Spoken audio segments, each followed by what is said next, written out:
Yo, what's up? I'm gonna be showcasing my Dark Starlock team first because it's the only one that's open. But before we get into this, look at my Nexus crystals, right? I'm at 3, I'm so broke right now. And that's because of refreshes. This thing is so addicting to just refresh, see if you can get a better score or not, even though it doesn't really give you anything. Like any refreshes, just if you're competing for leaderboard, that's about it. It doesn't give you extra rewards. You don't get anything past this tickets. So yeah, before we get into that, just control yourself. Don't go crazy with the refresh like me. Like right now, I'm super broke right now. But yeah, that's my team. The first team is just pretty much the same as previous, as in Sentinel Hunt, which is using Meredith for the speed lead and also for the healing. And then I have Jin Yu Yao here with Windwalker. He can also use her on Astralis set, but I think I ran out or something, or I just quick equip on her. And you also want like a counter set on her, but I have this set as for some reason, I don't know why.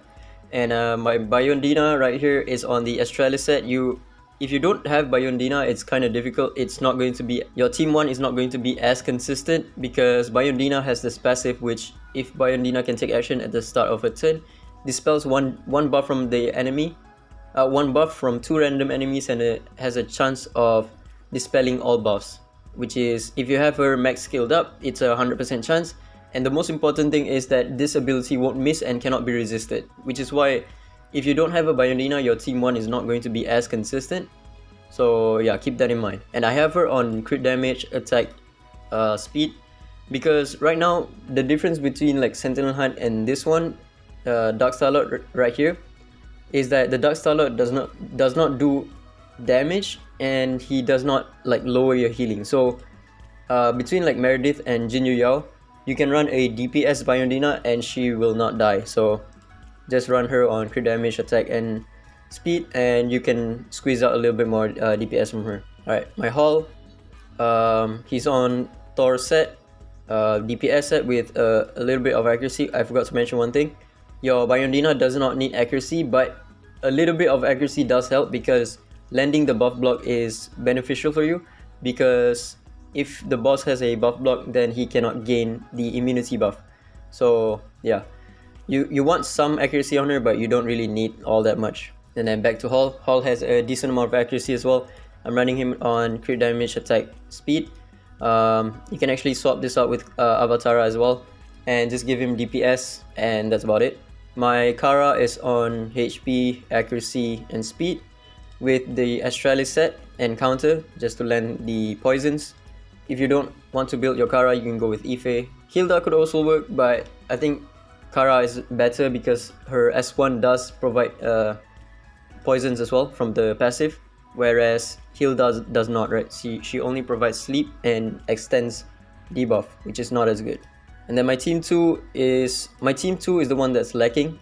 I'm running Ashki with attack, speed for the speed attack lead and also for the attack up. And I have her on the growth set just to make her slightly tankier.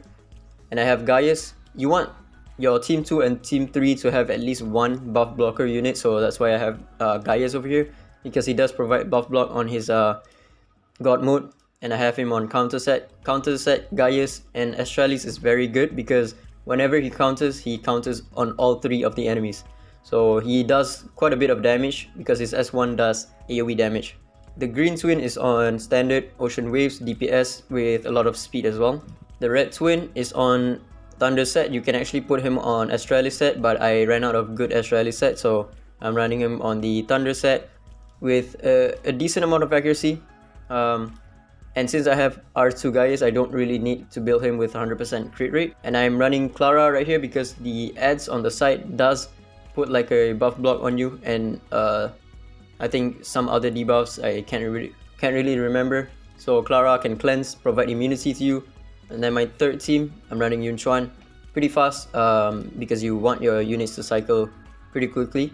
Crit damage, attack, speed on the Thunder set. He would be better on the Avatara, but I couldn't get the crit rate up. So yeah, I'm using him on the other set. And then Embla is on the relief set. because you want her to use the S1 as many times as possible so that she can cycle her turns a lot. Embla is irreplaceable. You cannot really replace her with any other DPS. She just does insane amounts of damage. And I have my Ahmed here on Astralis, so he can spam the S1 and also call in Alice or Embla with the relief set. I have him on the Ggez set because the rest is not using any Ggez set, so I want the turn 1 attack buff right away. And then I have my Brewster on the Ocean Waves. My Brewster is Divinate 3, he's on crit damage, attack and speed. On the Brawler set, a decent amount of accuracy. You don't really need it to be that high because he does have a really good chance of defense break on his assist attacks. And then my Alice is on also the relief set counter, so I want Embla to just pop off like crazy. So yeah, let's just go straight into it. I'll go over the team 1 quickly and then we'll go into team 2 because team 1 is pretty much the same. The only difference is that the boss doesn't reduce your healing, so you only really need 1 healer and your entire team can survive pretty easily. Even if you bring like the DPS units, they really just don't die. So yeah, if you guys still don't know, if you're still new to the game, you want to stack as many debuffs on the boss, at least 10, so that he doesn't gain a buff, which is this one, Shadow Embrace. Each stack increases AP and reduces damage taken by 1%, if I'm not mistaken, for each stack, and it can max out at 70 stacks. So every turn he takes, he will get this thing if you don't stack enough debuffs on him. So every turn you want to have at least 10 debuffs, which is why Poison Espers are just very good here. You want to bring as many debuffers in the team. Yeah, with the DPS Biondina and DPS Hall, you can squeeze out just a little bit of damage. Not really that much because this boss has like increased defense, if I'm not mistaken. Let's see. Yeah, in shadow form, greatly increases defense. So unless you're bringing like defense ignoring unit, you're not really gonna do much damage. So Biondina is pretty good here because she does ignore defense on her S3, but Hall, even though he's on DPS set, like take a look at that, he's only doing 1000 damage, which is like pretty much nothing. Oh, and by the way, the reason why I have Biondina on Astralis set is because I don't have her skills or her passive maxed out, because if you have her passive maxed out, then she has a 100% chance to strip all buffs, but if you don't have it, then it's only a 70% chance. So when the boss goes and uses his S3, he gains immunity and defense up. So if you don't have her maxed out, then she has a 70% to just strip 1 buff, and that 1 buff could be that defense buff and not the immunity, which is not good. Replacement for these units are, I mean, Hall is a 3-star, so you don't need any replacement on him. Kara is a 4-star, but you can replace her with Ife if you want to. Meredith is a free unit. Jin Yu Yao you can replace with Catherine, but it's going to be a lot weaker because Catherine does not gain AP up when your allies get debuff, whereas Jin Yu Yao will gain AP up, as you can see right there. And Jin Yu Yao also has that S3 full cleanse, whereas Catherine only cleanses once, right? 1 debuff per turn. And then for Biondina, maybe you can run like David or something, but once again, it's not going to be consistent because then you would need to rely on accuracy in order to strip the immunity buff. Whereas Biondina, every time she takes a turn, she will strip at least 1 buff. Alright, nice. We got 0 stacks, and this is team 2. Once again, my team 2 is not really that good because yeah, I'm kind of missing a lot of characters. Mateo will be perfect in this team, but I need Ggez here, and he missed the buff block, so I'm kind of screwed right here. I needed the buff block because right now the boss has this S3 which he gains attack up and he steals your buff. So if you don't have a buff block, he will steal your immunity, he will steal your crit rate buff, even your speed up buff. There we go. He stole my crit rate, he stole my speed up buff. So I'm in a little bit of trouble right here until my Ggez can land his buff block. Otherwise, yeah, he keeps stealing my buffs. Now he stole my immunity buff and my red twin is stunned. So yeah, that's the RNG with this team. I only have one unit that provides buff block, and that's Ggez.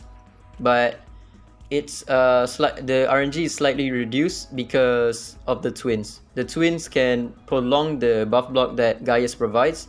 So that way, even though if he lands the first buff block, then the twins can land their debuff extension, then we're pretty good. But the ads on the side right here, they do cleanse one debuff from each ally whenever they attack, if I'm not mistaken, in one of their attacks.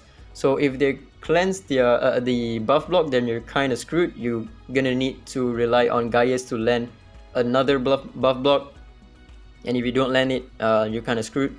So yeah, it's kind of annoying in that sense. But the good thing about the twins is that they have pretty much permanent defense down on the boss, permanent speed up, permanent crit rate buff, which is why they're super good, and they do damage outside of their turn. So whenever the the green twin uses the S3, the red twin follows up. So that's only one turn. So they don't really eat up the turn counter, which is very good. And their cooldowns are relatively low as well. So even if they get like cooldown increase, it's not really that big of a problem. Still a problem, but it's still not that bad.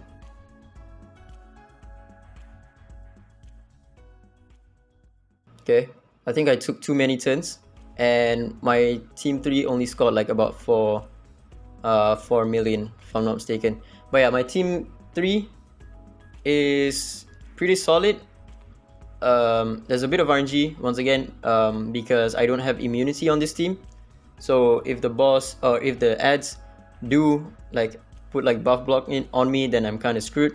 But I do have Embla to cleanse. Her corrupted seed does cleanse if your allies attack onto the corrupted seed. So even though I don't have immunity in this team, it's kind of fine in a sense because of Embla. And yeah, the reason why I have Embla on the relief set is because of the follow-ups. Whenever she follow up on enemies that already have the stuff, she will then follow up on another, right? She pretty much perpetually have the corrupted seed up on the enemies at all times. So she will continuously cycle her turns like crazy. So yeah, there we go. She procced another relief set, and yeah, it's a lot of RNG, but it's how this thing is. You just want to refresh, and when you get the right RNG, that's when you want to stop. But yeah, it's nothing new. It's pretty much the same as the old Sentinel Hunt, if you guys played during that era where it was just only DSL. So yeah, it's not much here. Brewster is very good here because he does provide a pretty much permanent immunity defense break, and that's super important. Having defense break up at all times is very crucial, because if you don't have defense break, your DPS drops like heavily. Yunchuan once again is extremely good. He's pretty much irreplaceable. Units that are irreplaceable is Yunchuan, Embla, and Brewster. Those units, you cannot replace them with any units currently because of how good they are. I'm just gonna show you the damage layout after this, and you'll see just how much damage Embla is doing, how much damage Brewster is doing, how much damage Yunchuan is doing, and it's not just the damage. Brewster is also providing the defense down, crit rate buff, and for Yunchuan, he's providing the what's it called? He's providing the miss rate up. So the boss will miss on you, and that's very huge. When he misses, he doesn't land the debuffs, he doesn't steal your buffs, and he also doesn't land any debuffs on you. So Yunchuan is extremely important, irreplaceable. Like I said, most of the units are irreplaceable. Units that are replaceable is going to be Ashley in Team 2, but then again, you want to replace her with a better unit like Mateo or something. And Xuan Pin, if you have her, then you can replace Xuan Pin with Clara. And then if you have R2 Unas replaces Ashley or Alice. But yeah, I only got like 11 million. The RNG is insane. You just want to reroll until you get like a really good RNG, and then yeah, that's just how it goes. But yeah, Unas replaces Alice, or if you don't have Alice or Unas at R2, Then you could maybe use Dahlia. Dahlia is also pretty good. Yeah, my team 2 is not really doing too much. My Ashley does about 600,000. Ggez does 900,000. The twins, look at the twins. Red twin 1.3 million damage, and the green twin is doing 600,000. The twins alone are already doing like 1.9 million. But yeah, look at my team 3. Yunchuan 1 million, Ember 2.3 million, and Brewster 1.8 million. How crazy is that? But yeah, I'm just gonna do a few blitz, and we'll see if it gets any better. My last ticket, I'll just try to swap out Ggez with Chloe and Alice with Dahlia, because to be honest with you, these units are not replaceable. If you want to replace them, your score will tank heavily. The twins as well, they are pretty much irreplaceable, but that's a good thing because they're free to play, right? They provide just too much for them to be replaced. So let's just try. My best is 13.8, which is not too bad. Okay, we got 12.2. That's okay, I guess. Yeah, look at the damage spread out. 1.6 million, 2.1 million, and then 1.3 million. You just cannot replace these units. Alright, for my last ticket, I'm gonna use Chloe in place of Ggez. If you don't have Ggez, then yeah, you can use Chloe because she does have buff block on her second skill. I put her on Ocean Waves. The stats aren't really looking too good, to be honest. Very low crit damage because I'm running out of good Ocean Wave sets. And also I'm using Dahlia in place of Alice because those are replaceable. And I have her just speed, and that's about it. I'm actually gonna do it like this because I want to see how much damage Chloe is doing, and also because the buff block on team 1 is more consistent for first turn, because Brewster will use his S3 first rather than if I put like team 2, Chloe will use her S3 first and not her S2. So the boss will use his S3 nuke without buff block on him. So I'm gonna move it around like that. Let's see. Yeah, not too bad. 11.9, but again, it's just RNG that you're gonna be fishing for. The units that you replace will affect your score by a bit, but it's mostly just RNG at the end of the day. So yeah, those are my teams. I'll showcase Forbiter next and then Sonica next. And yeah, that's about it. Ciao.